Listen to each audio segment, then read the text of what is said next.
Welcome to the Devin Nunes Podcast, breaking through the political noise, separating fact from fiction. From the San Joaquin Valley, the breadbasket of the solar system, here is your host, Devin Nunes. It's Devin Nunes here. I want to wish you a happy 4th of July. Many of you enjoyed the series that we had last year with Captain Jerry Hendrix, a retired Navy officer. So for 4th of July, we thought nothing could be better than for us to put all of those episodes together into one long episode. So hopefully as you're traveling with your family, you stay safe. Hopefully you can enjoy the fireworks, but also take advantage of time to listen to Jerry Hendrix. I think he really rolls through the history of the Navy pretty well, and we had a lot of requests for it, so I hope you enjoy it. It's Devin Nunes. Welcome back to the Devin Nunes Podcast. We are pleased to have with us this week retired Navy Captain Jerry Hendrix, not to be confused with Jimi Hendrix, no relation, but I think one of the, at least for the United States and probably across the entire globe, one of the premier naval experts. And I wanted to take some time and just talk a little bit about the history of the Navy. I don't want to go all the way back to the Revolutionary War and Civil War, which I know you can do and do well. I want to start in World War II because it was an interesting time when we had, at that time, had battleships. And we were just getting into aircraft carriers, and there was a fight internally in the Navy pre-World War II. And really what happened is we weren't prepared at the time for World War II. And I'd like maybe for you to walk us through the history of that disagreement within the U.S. Navy and then how it went into World War II from there. And I have a little bit of personal preference for the Navy during that time period because my grandfather served in World War II on a transport carrier in the South Pacific. It always brings back good memories to talk about this era in time. But let's start first with the battleship versus the aircraft carrier. So coming out of the late 1880s, we had this natural progression of the line of battleships. So the three-deckers and the British, the sailing ships, became naturally, as we got steel and steam, became battleships. And they still acted in a line. They would sail in steaming formation one behind each other. But it was sort of conceptually, that was the way navies had always sailed. And so when we got steam and steel and big steel guns, we continued to operate that way. And in World War I, we still operated with a battleship-centric thought about strategy. But in the 1920s and 1930s, what we call the interwar period, we began to innovate. So aircraft carriers were created actually by the British in World War I. 1914 is the first aircraft carrier that we see operated, the idea of using aircraft as spotters for the battleship. But once you had aircraft flying from these ships, suddenly you began to think about, well, can I use them for something else? Could I use them to attack the other enemy fleet? And so there was this natural and rather rapid progression of the idea of both aircraft carriers as well as that other nasty thing from World War I, which was the submarine. So these things are operating in tangential. Up until World War II, navies existed to assure sea control of the seas, so that you could have access to the sea lines of communication for your troops and your trade. But once we get into World War II, suddenly aircraft carriers, and I must also say marine amphibious assault units, began to give navies the ability to project power ashore. Project forces ashore, and hence aid in the land battle, the ultimate strategic thing of conquering land. So there was this debate going on in the United States Navy. The battleship admirals were still very much in control of the U.S. Navy, but the aircraft carrier aviators were coming up. They were younger, they were junior, they didn't have as much political influence. But there was this debate as to who would have preeminence. Fortunately or unfortunately, tragically, the Japanese settled that for us because the battleship fleet that was anchored at Pearl Harbor essentially was destroyed on December 7th. And the three aircraft carriers that were in the Pacific were actually out to sea that day. So they weren't present in Pearl Harbor. And had they been, they would have been the chief target of the Japanese, who had come to an understanding that it really was the aircraft carrier that mattered. So, but they weren't there. And that was by luck. That was by luck. Recall. Yeah, Halsey was supposed to have the Enterprise and his task force in, but weather had delayed him coming across. So he was still 200 miles from Pearl Harbor on the morning of December 7th.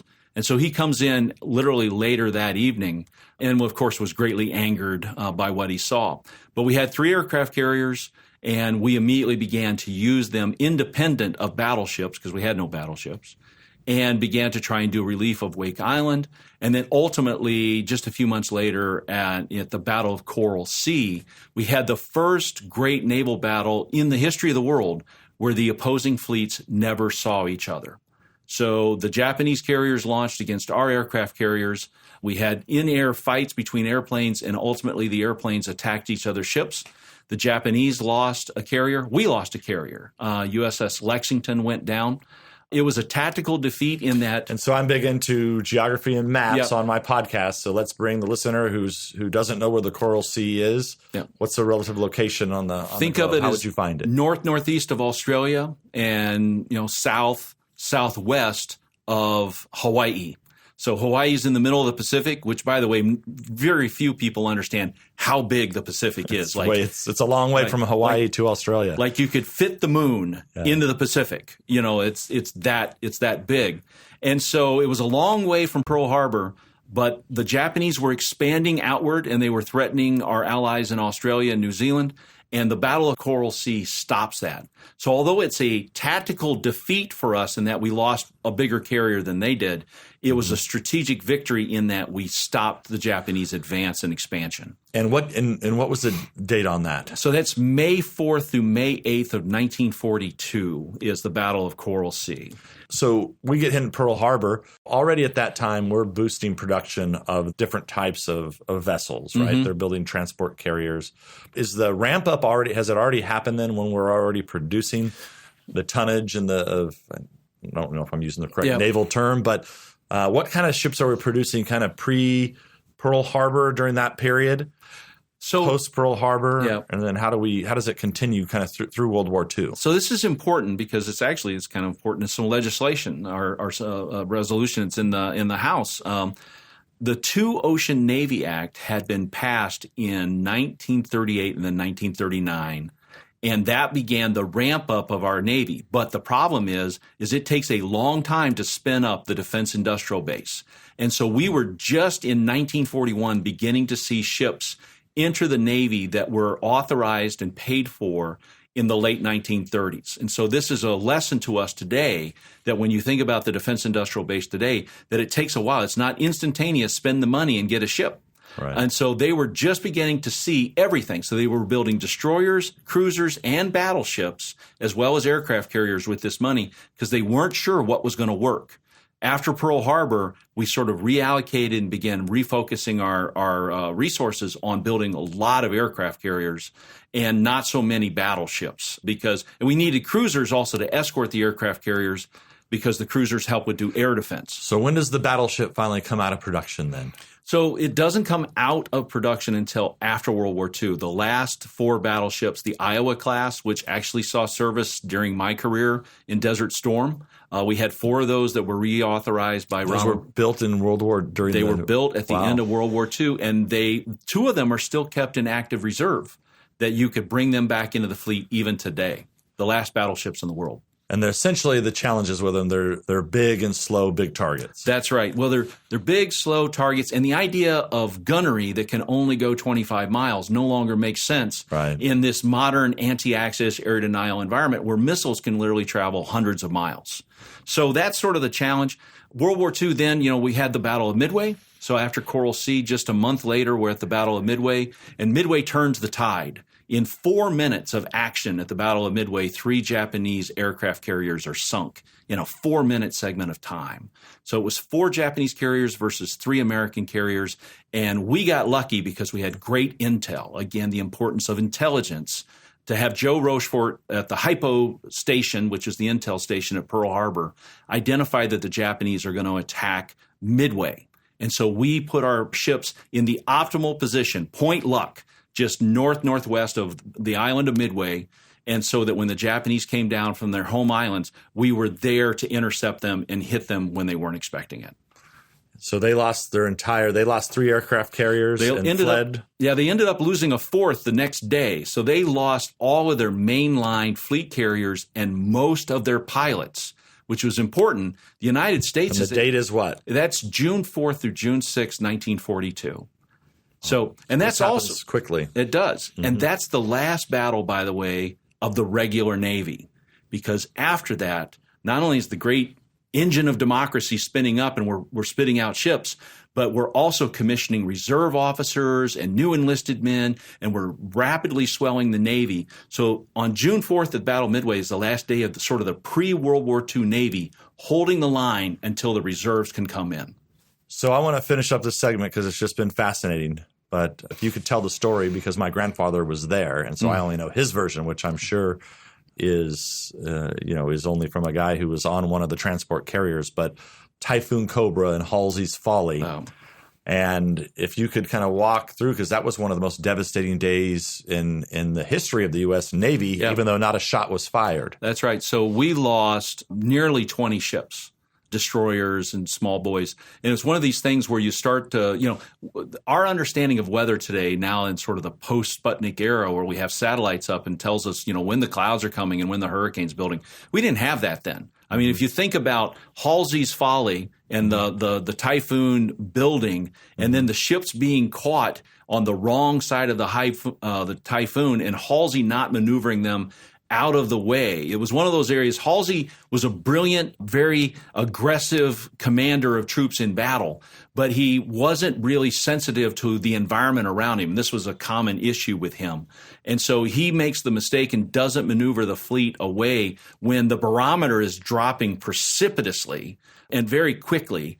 And he actually leaves the fleet exposed to a typhoon. And we actually lose more ships to that single typhoon than we do in any other major battle of the war. And aircraft. Exactly. And sailors. Yes. Right? Over 1,000, 1,200? Yes. Something like that? It's pretty amazing. And so it's interesting because, that's your grandfather's experience.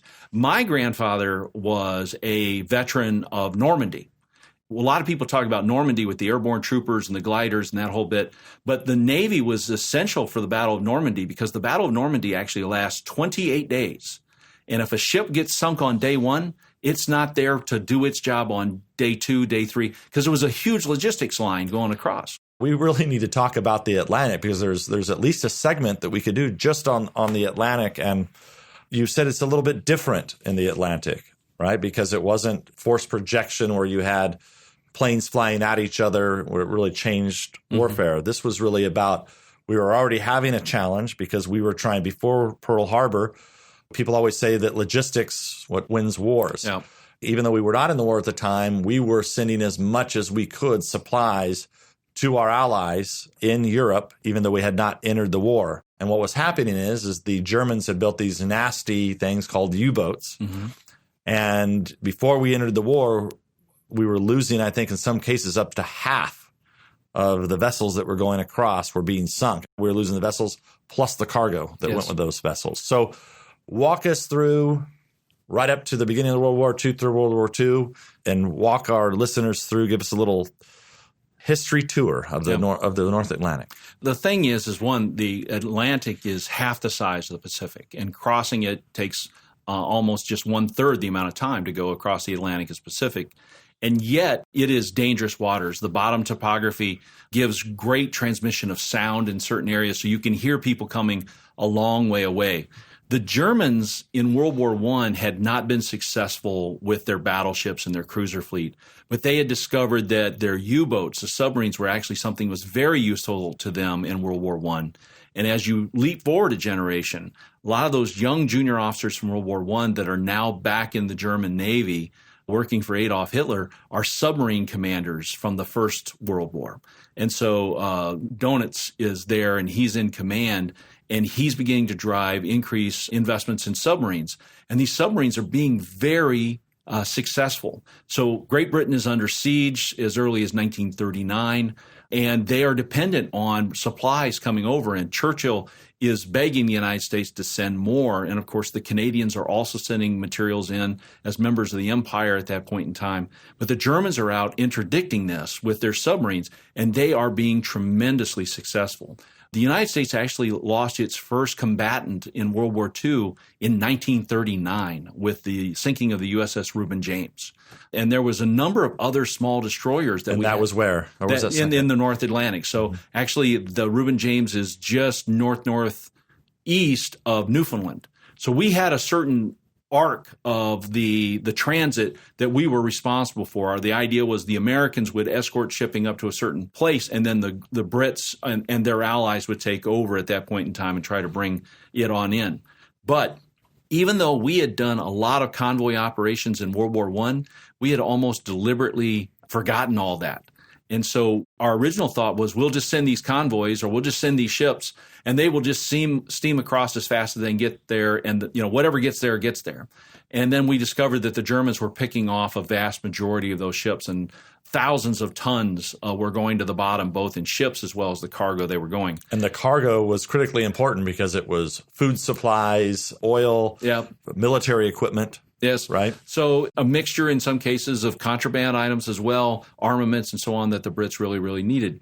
So first we started trying to do convoy operations where we get all of their ships together, the commercial ships, and then move them across as a group, but without sufficient escorts. They were still getting picked off and they were still losing large amounts. Finally, once we enter the war, we start to organize ourselves. Ernest King, who is the commander-in-chief of the U.S. fleet and the chief of naval operations, had actually served on the Atlantic doing a lot of this prior to the war. And so he begins to try and organize and get convoys up and operating to move across. It takes a while. We were having ships sunk off the east coast of the United States within sight of the shore. So off from Jersey, we were watching ships burn, and even down into the Gulf of Mexico, off from Mississippi and Louisiana. And these were U-boats coming into the water. We couldn't see them. And they were shooting us and sinking. So you can still dive on wrecks just off the coast of the United States that were sunk by German U-boats during World War II. So we finally got organized, and we began to do these convoy operations. So what matters? Destroyers are what matters, or what we would call today frigates. Because the destroyers we have today, like the Burt class, they're actually more analogous to battleships. They are very high-tech, very large assets. But during World War II, destroyers were small, light, quick, lightly armed ships that we could build in bunches, and we would put these destroyers around these convoys and begin to go across the Atlantic. And these destroyers, if a submarine began to attack, the destroyers would instantly swarm on that submarine and then hit it with depth charges or hit it with the guns if it came to the surface so we could sink it. Also, the other thing that helped us was intelligence. So, of course, the British had captured a German Enigma machine, and then we gained access to that. And pretty soon we were reading the German code. So we were able to spot where the Germans were going to deploy their submarines. And what was interesting about that was that we had to be so careful about how we used that intelligence, because if we became too successful too quickly, the Germans would figure out we had broken the code, and they would change the machine, change the code. Mm-hmm. So we deliberately sacrificed some shipping to make sure the Germans would not be suspicious while we were building the overall big picture.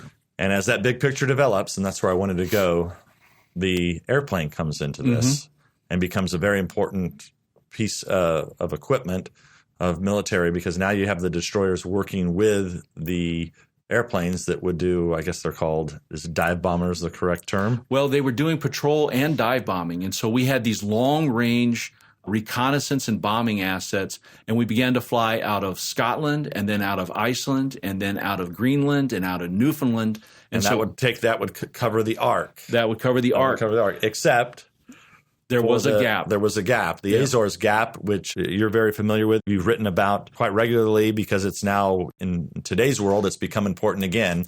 And the Azores, which is where my family actually originates from, we have a large naval presence there. Actually, I think you flew out of there at one time, I did. right? Way back in 1991.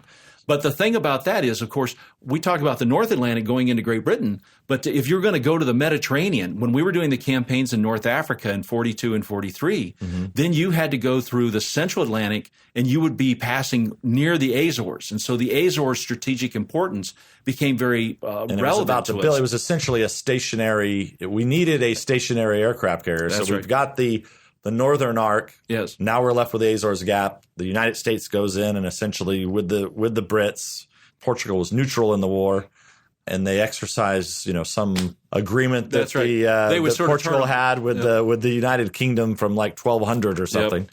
And so we began to operate out of there, and then we continued, quite frankly, to operate out of the Azores for the next 50 years until the end of the Cold War. Because it was also important in the Cold War. And now we're back again. Yes. As we had predicted when the Obama administration was trying to get rid of the facility. Yes. Now all of a sudden, guess what? There's submarines back in the Atlantic.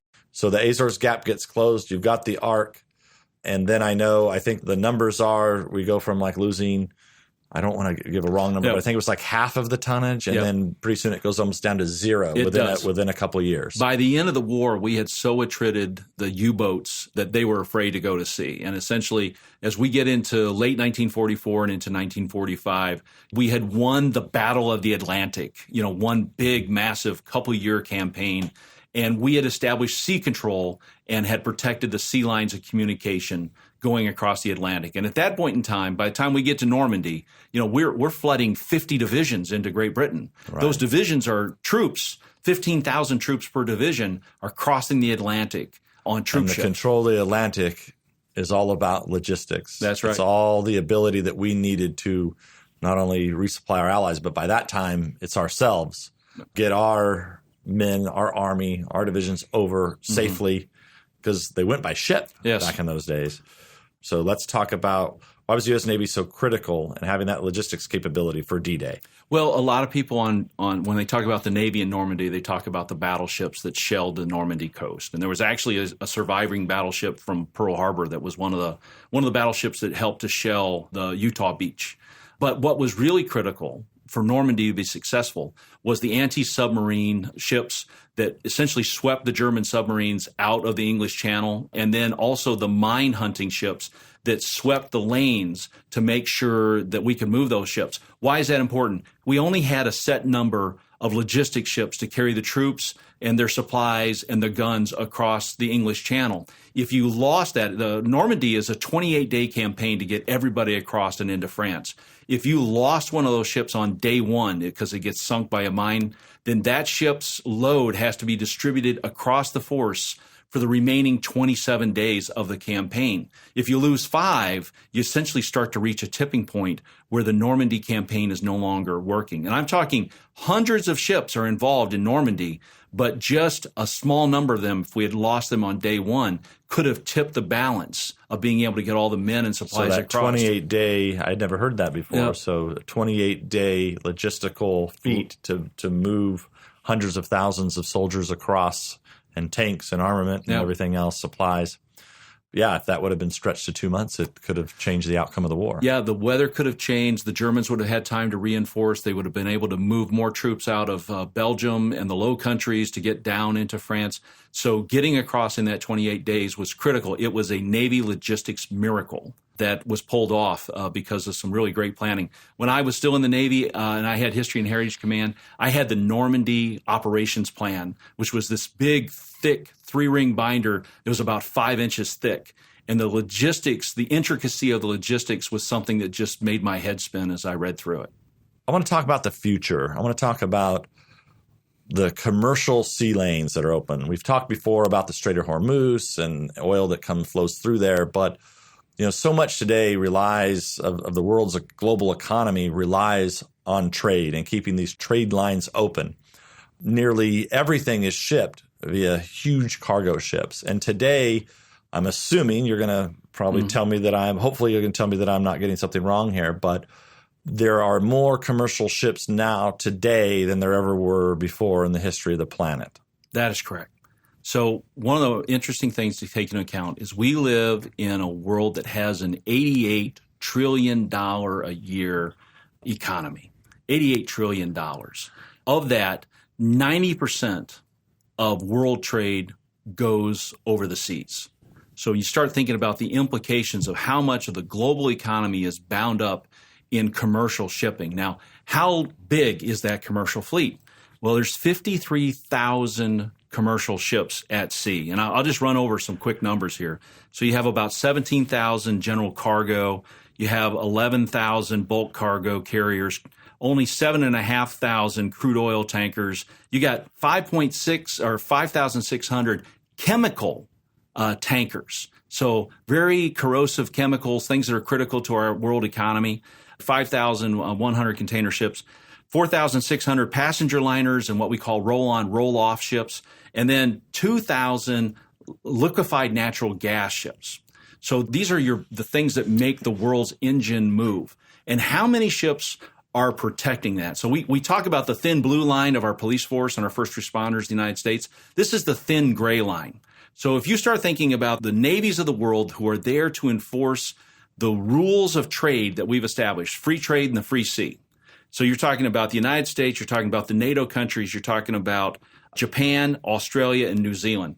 That's your fleets that are protecting that. Russia and China and Iran and North Korea, they're there to close the seas. We're there to keep the seas open to free trade. So of that, those countries that are involved, you're talking that there's less than 900 seagoing Navy ships to protect 53,000. And we spend less than $1 trillion building those ships and then operating them on an annual basis. So let's talk about the choke points. Mm-hmm. Choke points around the globe. Could you give us a tour de force around the globe? We talked about the Strait of Hormuz, where a third of the world's oil goes through. We round and we go up into the Red Sea. That's right. That goes into the Mediterranean. Mm-hmm. Is that still essentially about a third, or but more world trade goes through there, right? That's correct. So actually, most of your world trades will come out of you have around from out of the Strait of Hormuz, out of the Arabian Gulf, oil. So the Indian Ocean is sort of the center nexus of world trade. So the Asian economy right now is one of the largest growing, fastest areas, and so coming from South Africa and then coming up through into the Straits of Malacca, down in near Indonesia and Malaysia, and then around Australia as well, up into the South China Sea. This is why South China Sea is so critical, is it's such a heavily congested commercial route. So Japan's one of the largest economies. Certainly China is a large economy.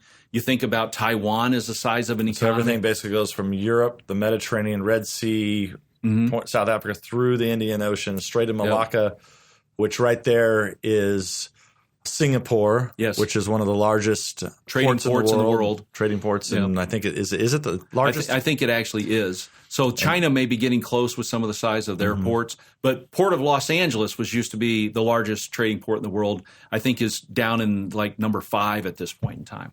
So that's kind of going east from the Strait of Hormuz. If you go west, then you go around El Bab Mandeb into the Red Sea, through the Suez Canal, across the Mediterranean, out the Strait of Gibraltar, which is a heavily contested choke point, and then past the Azores, both to North America and then down to South America. And then, of course, South America shipping also comes down and around South Africa and into the Indian Ocean. And so you start to see these lines build up. There's actually these overhead maps where they have all these indicators that come off the ships that are always giving their transponder code. And if you allow that map to build up on a global map, you see these very thin lines of what we call lines of communication where these ships are all going. So protecting those. The thing about it is these choke points, we know where they're at, and so does the enemy. And so the enemy can move in to interdict.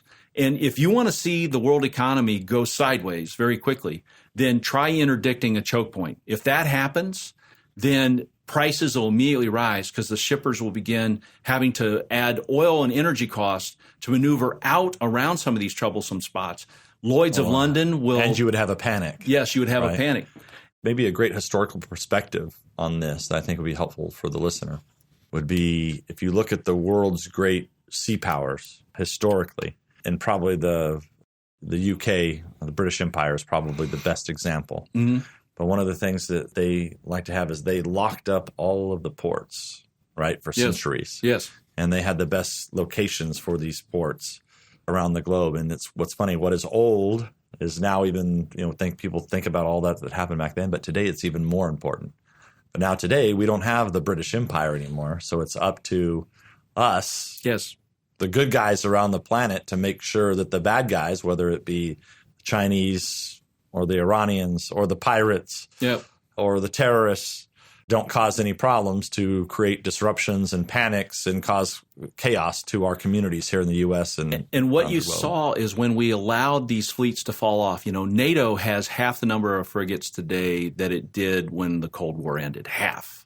The United States went from having nearly 600 ships down to 271 during the Obama administration. We fell that far. So what happens when you allow your fleets to fall off? Piracy goes up. You have the Chinese begin building artificial islands in the South China Sea because we're no longer present enough to deter them. And so when you demonstrate weakness by not maintaining presence and credible presence at that, by actually having a warship that's got a gun or a missile on it, then what you have is you have other actors move in to try and carve out and establish new rule sets and also begin to interdict these ships because pirates, that's easy money. Capture a ship, sell off its cargo, ransom the crew. That's something that's been going on for 800 years. I mean, quite frankly, the British led the way on piracy around the world, against the Spanish and the Portuguese, and that's how they established their empire. So it's an old trade, but it's what happens when you no longer protect those sea lines of communication with sufficient numbers of ships.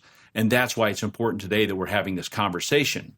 The Obama administration dropped down the number of ships that we had. The Navy was getting very, very small. So let's talk about the future of the U.S. Navy. How many ships do you think we need? There's been a lot of conversation about 350, 355 ships. The president called for 350 ships during his presidential campaign. The Navy actually in December of 2016 came out and said it needed a minimum of 355 ships. A few years ago, then Chief of Naval Operations, in testimony in front of the House Armed Services Committee, said the actual number is probably around 430 ships. So that's your steady state, 355 being the bare minimum. So where do you get that number? Where does a number like that come from? The regional combatant commanders, and by that I mean like the Supreme Allied Commander in Europe or the Pacific Command Commander or Southcom Commander, they put out what their requirements are for naval presence. They tell the Chief of Naval Operations how many ships they would like to have. And that's based upon regions of where we have high national interests. So there being 18 maritime regions of the world where we've identified national interests that require that a U.S. Navy ship be there to uphold those interests, things like free trade, free navigation.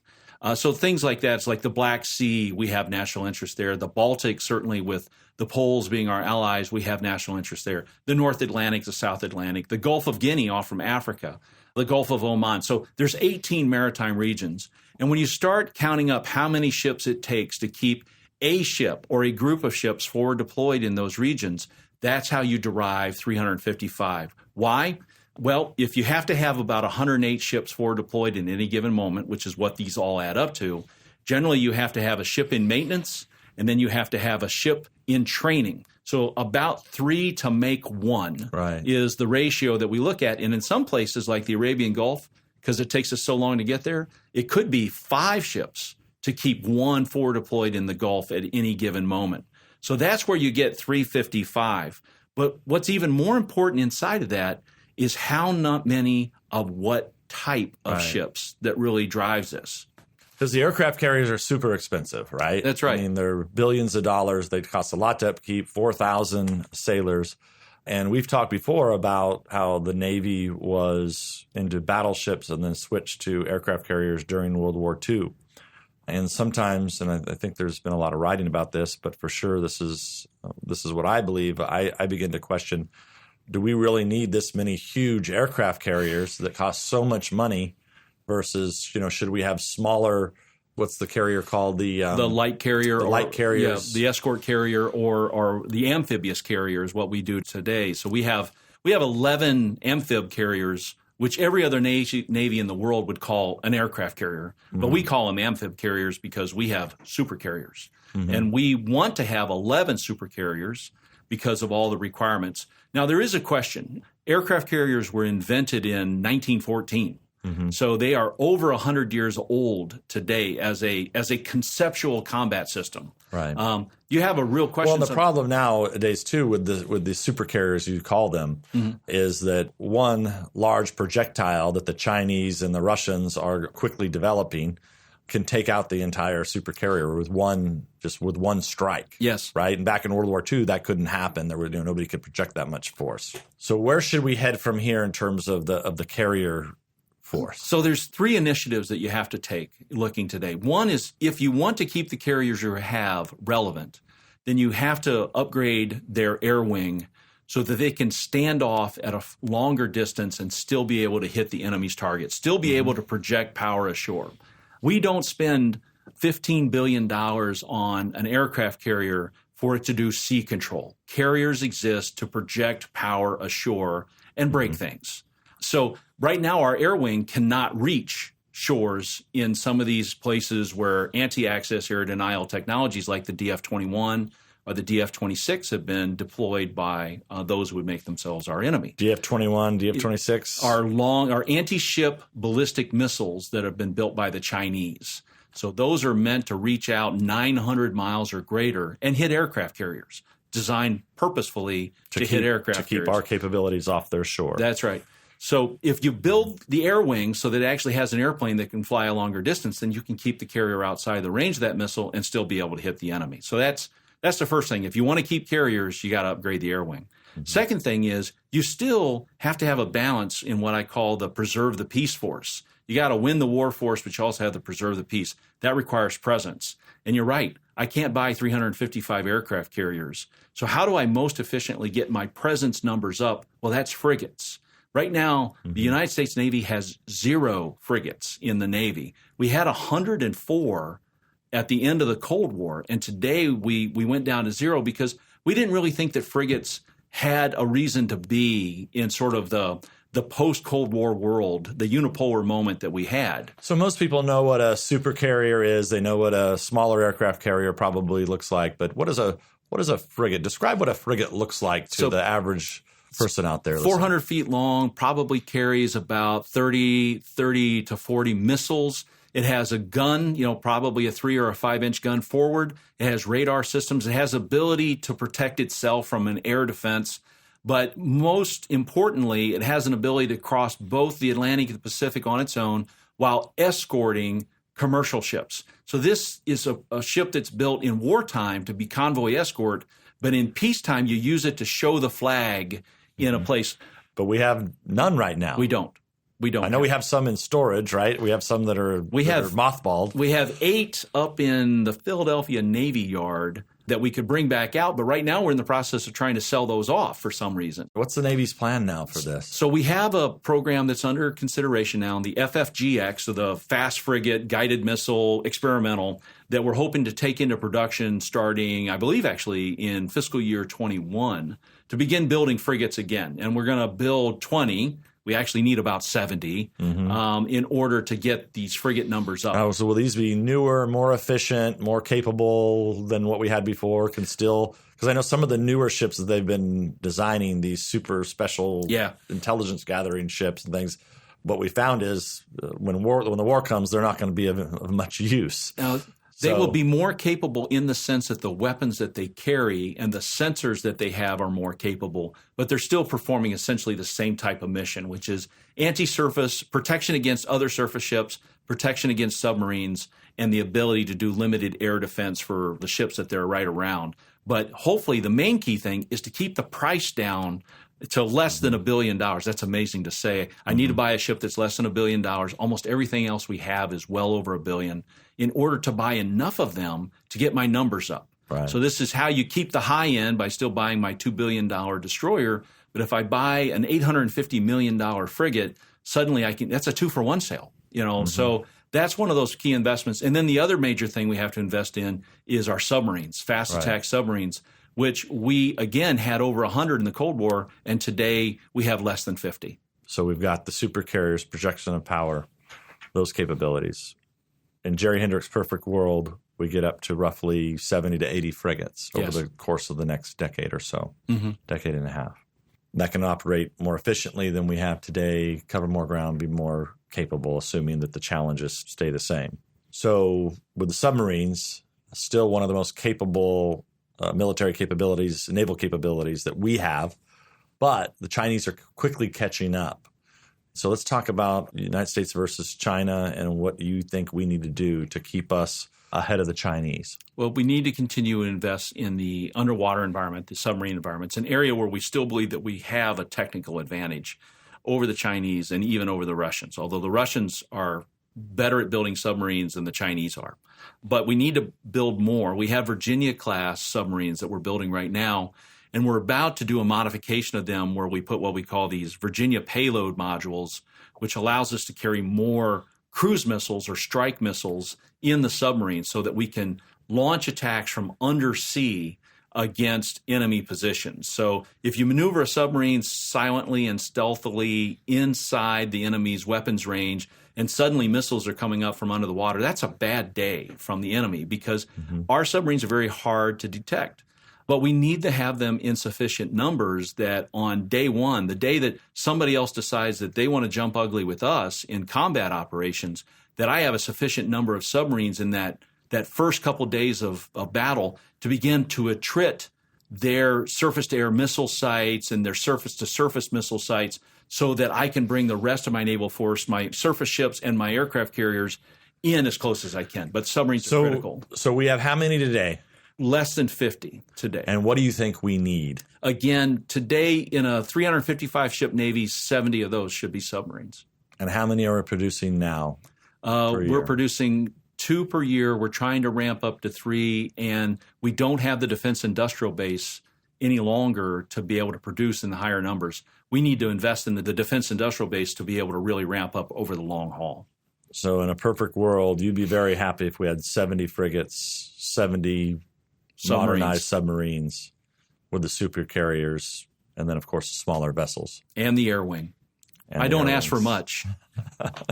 So if someone wants to read and get up to speed on commercial shipping lanes, and if they want to get more details, where would they go? What would they go to read or watch, other than listening to the Devon Nunes podcast every week? Well, there's been a lot of writing that's been done in this in the Naval Institute's proceedings where we're constantly talking about this debate. Also, Jane's publishes a weekly magazine, which is an interesting place to talk about sea trade.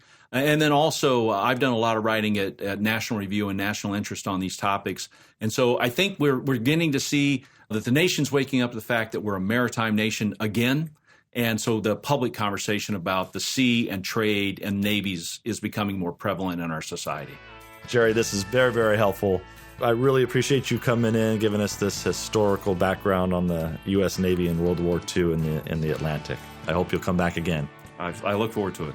Jerry Hendrix, everybody. This is Devon Nunes. We'll catch you next Friday. Thanks for listening to the Devon Nunes podcast. We invite you to subscribe so you don't miss a single episode. And remember, you can download this podcast on iTunes or at devonnunes.com. Storm clouds been gathering so long, I don't know. The darkness around us leaves no easy road. We started wondering if every road dead ends our dreams. Wind whips the dust up and rain's pouring down. Good people struggling in every hometown. We've started wondering if we even matter at all. We'll take that hard road to happier days, 'cause we kept our American faith. Now it's not our first trial by fire like this. It's nothing hard work and family can fix. We've got the power to save it all here in our hands. We'll take that hard road to happier days, 'cause we kept our American faith. As we, the people, free and strong, fight through the dark night.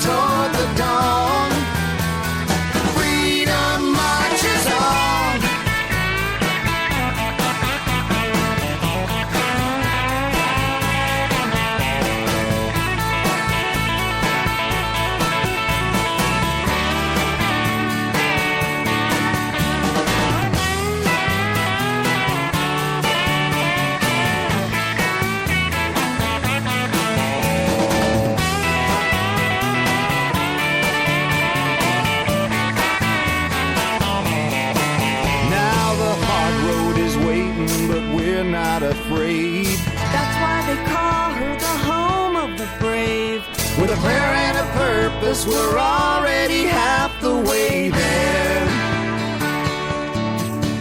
We'll take that hard road to happier days, 'cause we kept our American faith.